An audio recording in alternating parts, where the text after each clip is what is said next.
Welcome back, dear viewers, and to shed more light on this issue, I'm honored to be joined over the phone by Mr. Ramzy Khoury, Jordanian journalist.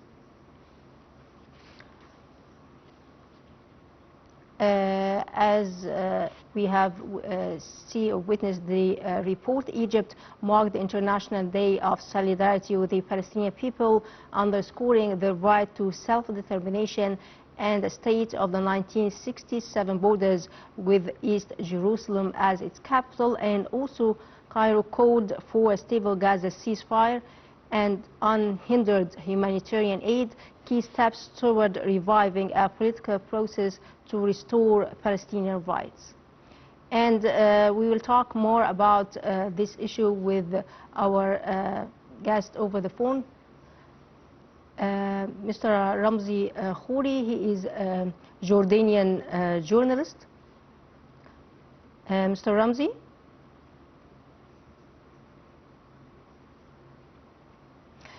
Indeed, the huge efforts are exerted by Egypt in this file, and also Egypt mediation effort has impacted the situation in Gaza, and there are huge efforts exerted by Egypt in that regard. And to shed more light on this issue, I'm honored to be joined over the phone by Mr. Ramzy Khoury, Jordanian journalist. Good afternoon, Mr. Ramzy.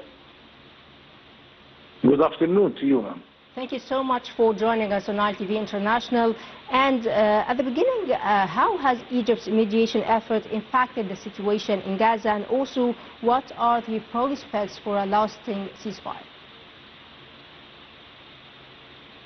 Well, Egyptian mediation is the most important mission right now.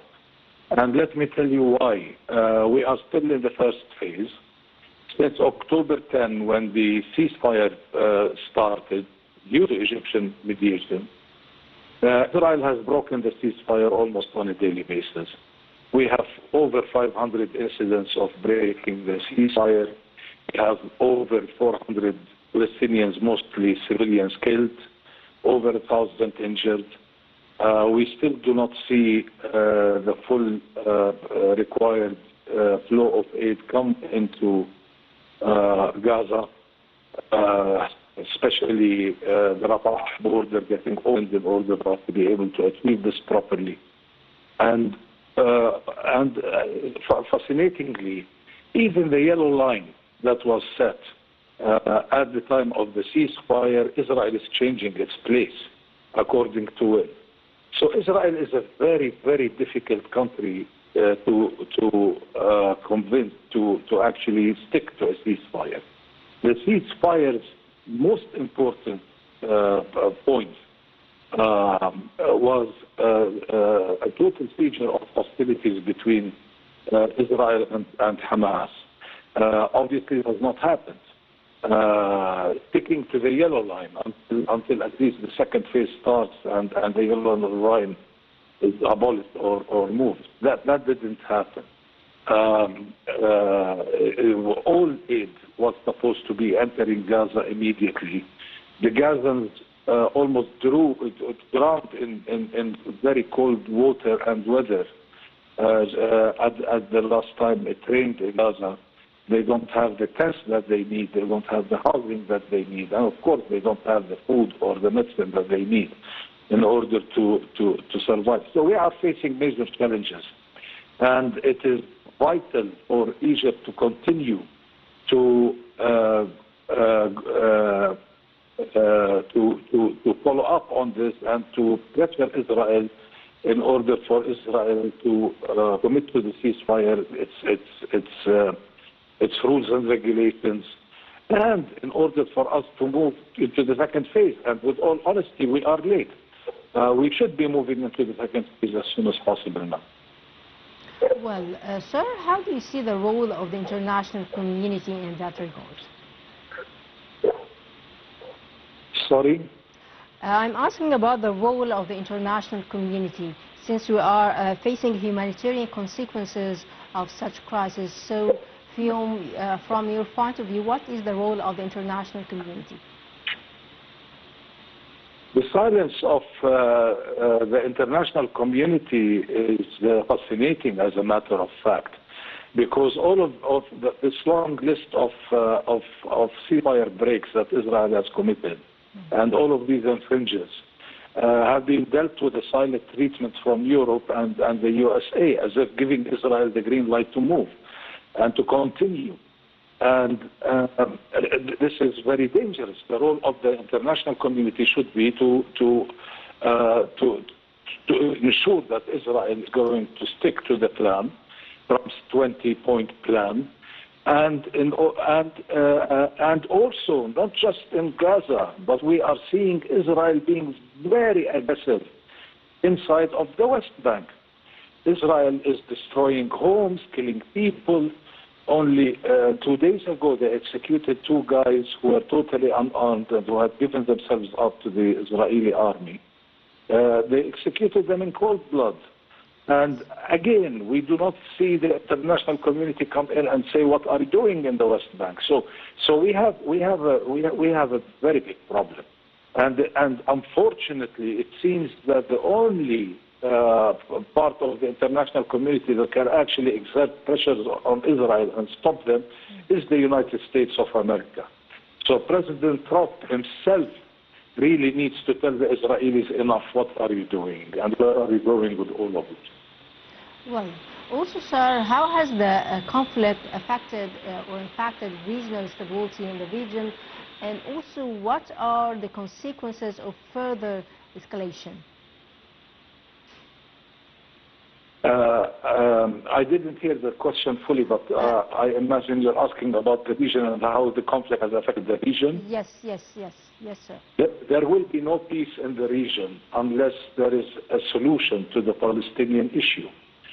And unfortunately, in the 20 points of Trump, despite the fact that through Arab pressure from Egypt, Qatar, Saudi Arabia, etc., Trump had to actually insert that statement inside of the plan saying that when the Palestinian Authority is ready and when the circumstances are ready, blah, blah, blah, then we may also start moving towards the two-state solution or the erection of a Palestinian state. So now this is all pretty vague, and it is not set in stone, because who is to say when the Palestinian Authority is ready or not ready? And how honest is that assessment going to be? Or the circumstances and the environment and all of this. Unfortunately, this turmoil that is affecting all of the region, but mostly countries that are on the borders of the devastation, such as Egypt and Jordan and Syria and Lebanon. These countries are the ones who are paying the biggest price. And these countries cannot afford to continue doing this for the next few decades. What the countries want is a final solution. These countries want to see a Palestinian state erected, a viable Palestinian state that is functional erected, and for peace to be prevailing in this region in order for them to be able to, first of all, see the carnage stop, because that in itself is a devastation, but also in order for them to be able to fix their economies and take care of their own people. And under the circumstances, the economy is affected, the psyche of the populations are affected. All of this is encouraging people also to radicalize, because when they lose hope in the international community and international law, while they continue to see this carnage going on, or when they see Israel annexing the whole of the West Bank and trying to do that, and Israel is working diligently in order to do this, then what we are doing is we are radicalizing the region, and therefore we are not going to be able to see peace. Only violence, and violence is going to increase due to this. So Israel is causing the whole region into turbulence over and over and over. That's what they've been doing since 1948. But what is going on today is that They're doing it on steroids. It's happening in a much bigger way, in a much faster way, and taking this legal help seems to be serving Israel's expansionist dreams rather than achieving peace or achieving justice for the Palestinian people or the people in the region. Well, Mr. Ramzy, what are the main obstacles facing achieving lasting peace, lasting ceasefire, and also peaceful resolution, from your point of view? Well, the obstacle is Israel, and Israel is still dreaming that it may be able to ethnically cleanse Gaza and maybe ethnically cleanse the West Bank as well, in order for it to be able to take control of the territory without Palestinians being there. And obviously you are talking about a major undertaking, and this is a dream that is not very realistic. I'll tell you why. Between the river and the sea, between the Jordan River and the Mediterranean Sea, there are 7 million Israeli Jews, and 7 million Palestinian Muslims and Christians and whatever. And therefore you are talking about a 50-50 scenario. So what is going to happen? 50% of the population going to ethnically cleanse the other 50% of the population? It's not an easy undertaking to do, but they are diligently seeking to do it. And this is fascinating. And it's fascinating that the world is watching them seeking that goal, yet the world is not telling Israel, you are ridiculous, your dreams are ridiculous, and this is not going to be allowed to happen. We saw some steps when the Europeans started recognizing the Palestinian state in order to send Israel that message. Your ethnic cleansing program is not going to actually ethnically cleanse the Palestinians. As a matter of fact, we recognize the Palestinian state that is under occupation. So we had several major European countries do that in order to send Israel the message. Unfortunately, to all of us, Israel does not actually listen to these messages or care about them. Israel is doing what Israel wants to do, despite the position of the international community or the messages that the international community is sending out.